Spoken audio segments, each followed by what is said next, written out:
ചരിത്ര ഭൂരിപക്ഷത്തിലേക്ക് നടന്നു കയറി പീരുമേട്ടിലെ കോൺഗ്രസ് സ്ഥാനാർത്ഥി അഡ്വക്കേറ്റ് സിറിയക് തോമസ് 27,634 വോട്ടുകളുടെ വ്യക്തമായ ഭൂരിപക്ഷത്തോടെയാണ് മൂന്നാം അംഗം കുറിച്ച അഡ്വക്കേറ്റ് സിറിയക് തോമസ് MLA ആയി നിയമസഭയിലേക്ക് എത്തുന്നത്. പീരുമേട് ലൈവ് ന്യൂസ് വാർത്തകൾ നിങ്ങൾക്കായി അവതരിപ്പിക്കുന്നത് നാട്യമയൂഖം നൃത്തകലാക്ഷേത്രം പാമ്പനാർ. തിരുവാതിര, കൈകൊട്ടിക്കളി, കോൽകളി, തീം ഡാൻസ് എന്നിവയുടെ ഉത്സവ പരിപാടികൾ ആഘോഷമാക്കാൻ നാട്യമയൂഖം നൃത്തകലാക്ഷേത്രം പാമ്പനാർ. ചരിത്ര ഭൂരിപക്ഷം നേടിയാണ് പീരുമേട്ടിലെ കോൺഗ്രസ് സ്ഥാനാർത്ഥിയായി മത്സരിച്ച അഡ്വക്കേറ്റ് സിറിയക് തോമസ് ഇക്കുറി നിയമസഭയിൽ എത്തുന്നത്. 27,634 വോട്ടുകളുടെ ഭൂരിപക്ഷത്തോടെയാണ് മൂന്നാം അംഗം കുറിച്ചെത്തിയ അദ്ദേഹം ജനവിധിയിൽ വിജയം കൈവരിച്ചത്. 16 റൗണ്ടുകളായാണ് പീരുമേട് അസംബ്ലി നിയോജക മണ്ഡലത്തിലെ 9 പഞ്ചായത്തിലെ വോട്ടർമാരുടെ വോട്ടുകൾ എണ്ണിത്തീർത്തത്. ആദ്യ റൗണ്ട് മുതൽ തന്നെ വ്യക്തമായ മേൽക്കൈ അദ്ദേഹം നേടിയിരുന്നു. റൗണ്ടിൽ ഏലപ്പാറ പഞ്ചായത്ത് എണ്ണിത്തീരുമ്പോൾ 1300ഓളം വരുന്ന വോട്ടുകളുടെ ലീഡ് അദ്ദേഹം നേടിയിരുന്നു.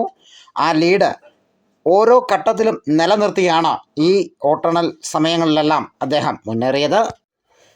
ഈ വിജയം പീരുമേട്ടിലെ ജനത തന്നെ ചേർത്തു പിടിക്കുന്നതിൻ്റെ തെളിവാണ് എന്നും 10,000-ൽ പരം വോട്ടുകളുടെ ഭൂരിപക്ഷം ഉണ്ടാകുമെന്ന് തനിക്കറിയാമായിരുന്നുവെന്നും എന്നാൽ ഇത്രയധികം വോട്ടിൻ്റെ ഭൂരിപക്ഷം നൽകിയ പീരുമേട് ജനതയ്ക്ക് 1000 നന്ദി രേഖപ്പെടുത്തുന്നതായും അദ്ദേഹം പറഞ്ഞു.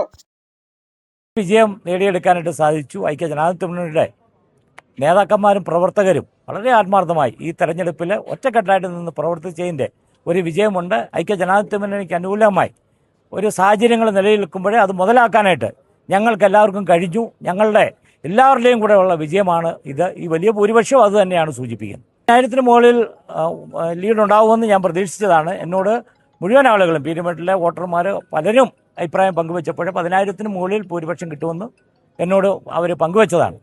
അപ്പോൾ ഏതാണ്ട് അതിലൊക്കെ വളരെ വലിയൊരു ലീഡ് ഇപ്പം വന്നിരിക്കുന്നു. ഈ വിജയം പീരുമേട്ടിലെ UDFൻ്റെ കൂട്ടായ പ്രവർത്തനത്തിൻ്റെ ഭാഗമായി ലഭിച്ചതാണ് എന്നും പീരുമേട് ജനതയ്ക്കൊപ്പം എന്നും താൻ ഉണ്ടാകുമെന്നും വാക്ക് പറഞ്ഞാണ് അദ്ദേഹം കൗണ്ടിംഗ് സ്റ്റേഷനിൽ നിന്നും പോയത്. ഇതിനോടകം തന്നെ ഗേറ്റിന് വെളിയിൽ കോൺഗ്രസ് പ്രവർത്തകരുടെ ആഹ്ലാദ പ്രകടനവും ആരംഭിച്ചിരുന്നു.